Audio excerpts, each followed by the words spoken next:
Hi, I'm Charlotte Mayor Patsy Kinsey. 10 years ago, the Charlotte City Council passed a public art ordinance that set aside 1% of all building construction funds for public art projects. Over the years, that policy has helped fund some extraordinary works that have strengthened our regional culture, helped promote local artists, and changed the face of our community.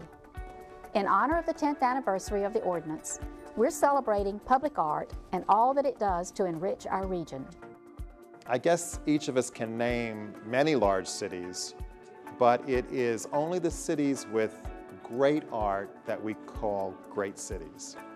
The most dynamic cities are the most creative, and creative cities invest in public art. So here in Charlotte, the public art program is paving the way for our entry into the League of World-Class Cities. This is where we want to be. When I have people who are interested in moving their corporations to our community, the fact that we show an appreciation of art to our community bodes very well with our international visitors. Well, I think public art is simple. Public art gives the city character, and that's what you want. You want a city to have character, and public art is a key component of that character. The public art collection in Charlotte has made our city much more meaningful. We have great icons, we've got beautiful color, all kinds of sculpture and dimension to our city.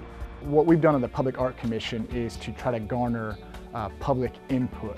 And so when we put a project into a neighborhood, we go out to neighborhood associations, police officers, firemen, and really ask what they want reflected in their public art piece that says something about their community.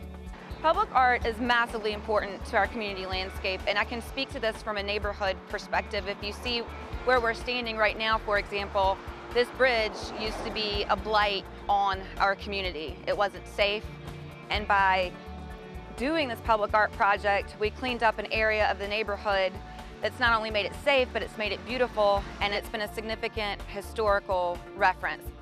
Join me in supporting public art. For culture and entertainment. For our visitors. For our neighborhoods. For our residents. For our community. For Mecklenburg County. For Charlotte.